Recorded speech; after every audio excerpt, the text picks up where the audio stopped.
Hello and welcome back to our channel. The Aging Equestrian. You're not aging. I mean, you are, technically. Oh, flies. We have so many flies. So many bugs. It's summertime. It's hot. It's sweaty, right? Yes. Well, today's vlog is all about spooking. Do you remember the birds? The bird incidences? Yeah. So, one of you subscribers commented and asked, Reagan, hello? Sorry.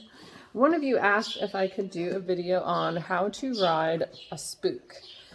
And so I looked up those very words on YouTube, and most of the videos centered around what to do with the horse. And they're very good videos, so I'm not going to focus on that because I feel like those are expert trainers. They help you with, one rein stops. They help you with what to do with the horse when they rear versus when they buck versus when they bolt, that kind of thing. So I'm not going to focus on the horse. I'm going to go really basic because she said specifically for us newbies. So I'm going to start at the very foundation, which is the stuff you can control, which is really pretty much only your equipment and yourself.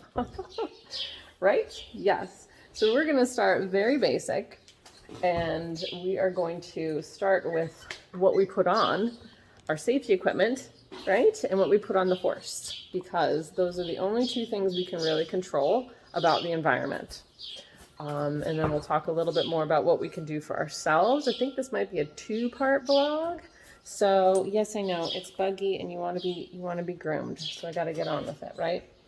Yeah, and you want to be groomed too, Reagan? Oh my goodness, sorry. Yeah, so it should be a two-part vlog. With this first one, we're going to talk all about equipment and how to make you feel safer, and actually what's the safest equipment to use to help prevent you from falling off. And then we will talk about what you can do for yourself to help keep you in the saddle. Okay, so let's get started.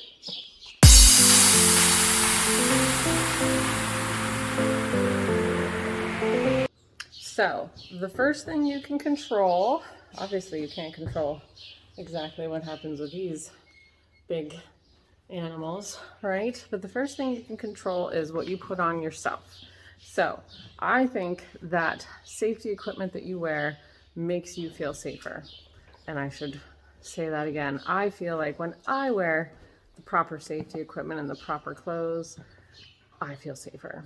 So starting with what you wear on your legs. Super important. Don't wear slippery pants. Jeans, don't do it. Honestly, if you want to stay grippy in the saddle, if you feel like you're slightly afraid of falling off, you need something with a lot of grip. Full chaps are honestly the best thing. And I know they've kind of fallen out of fashion, and I don't really know why, because I loved riding in my full suede chaps when I was a kid, and I stuck on everything. You can even really ride bareback pretty well in those. So I definitely suggest chaps. And if you want to wear jeans, then definitely wear full chaps, because you need to be able to stick to the saddle. Number one. Okay? Seriously. If you aren't doing the chap thing and you're an English rider, breeches, super important. There are lots of different kinds now. There are so many different kinds.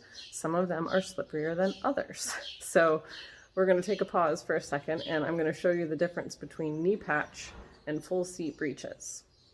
Right now, I'm actually wearing knee patch breeches. So knee patch breeches are traditional. They're pretty much the ones that I had when I was a kid. We really didn't have full seat breeches. And this particular kind has a suede knee patch, but the rest is a technical fabric. And I'm going to bring over my stool here. If I can get it up a little higher into the frame. Bring this down a little bit. So if I sit on this stool, which is leather, not necessarily the same kind of leather as my saddle, but I can really kind of twist around and shift and slide on it.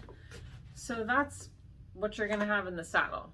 So if you are afraid of how you're gonna stay in the saddle when your horse is spooking, because as we know, we never know when that's gonna happen, you wanna avoid slippery pants. So although I like these breeches and I do actually ride in them, there are days where if I'm in them and Logan is a little bit spooky, I'm like, oh crap, I'm wearing slippery pants.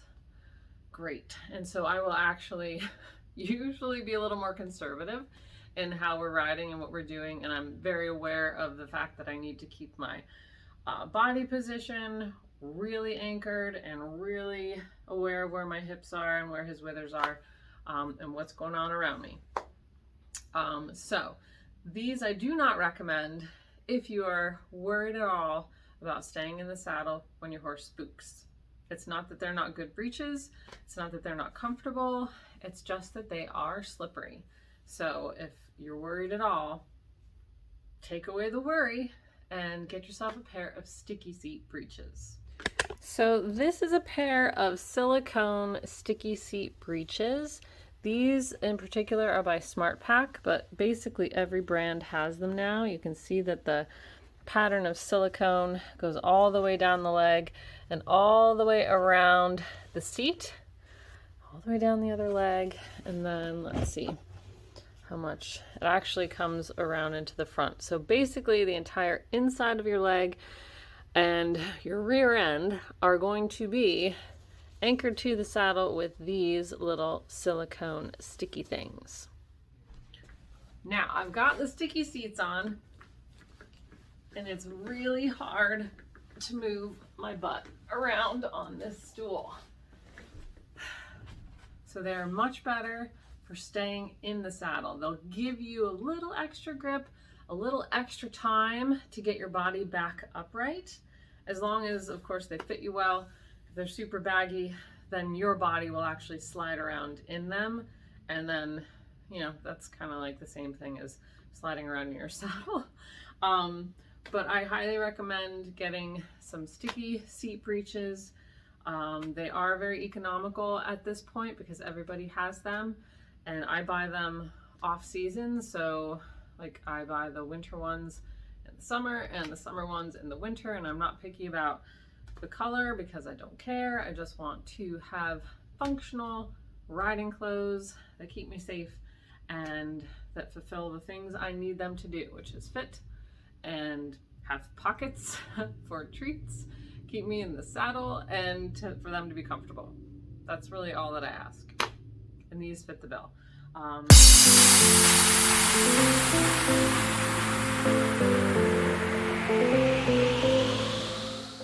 Your next consideration is to ensure that the equipment you put on the horse fits properly and that your girth or your cinch is tight, because it doesn't matter. You can be the best rider in the world, but if your saddle slips, you haven't got a prayer for staying on the horse. So make sure, right, Logan? Make sure that your girth is tight and that the saddle fits properly. One of the things I really like, one of the many things I really like about my Bua saddle, this is a Bua, B-U-A, is the type of leather it's made of. It's made of car seat leather, so it actually is a little bit, I find, tackier for my legs, and I don't slide around as much. It's super easy to clean as well. It stays in really good condition. It's always soft. So I really like this saddle for many reasons. It's also got the cantilevered tree design, which is revolutionary in that it takes some of the weight and the shock of your weight off the horse's back. And it's super light as well. So anyway, I digress, but make sure your equipment fits properly. That is the second thing.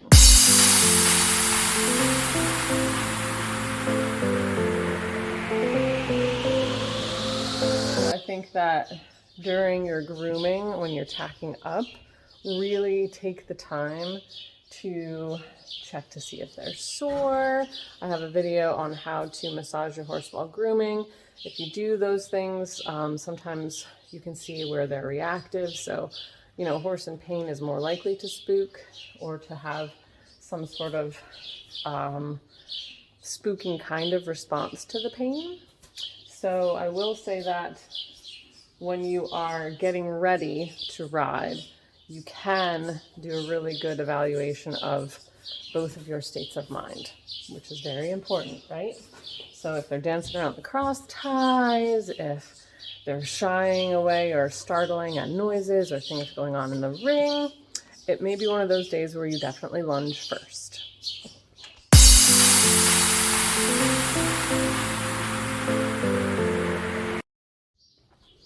All right, so we're in the ring and we are doing a walk around, and that is a nice thing to do for your horse, just to see if they're going to be kind of worried about anything in the ring.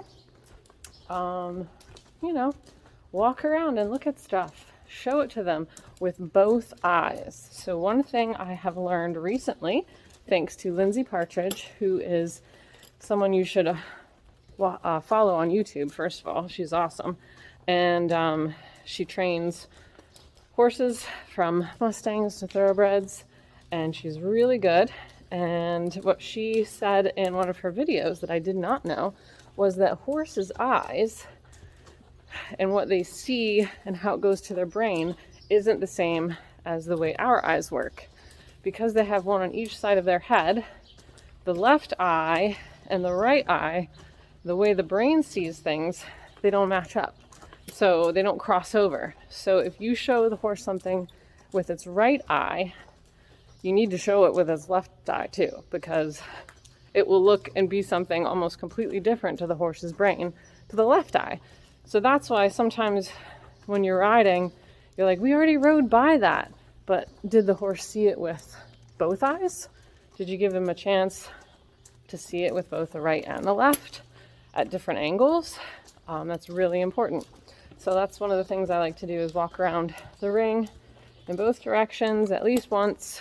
Also gives me a chance to let the girth settle, and then I can usually tighten it up a lot more easily.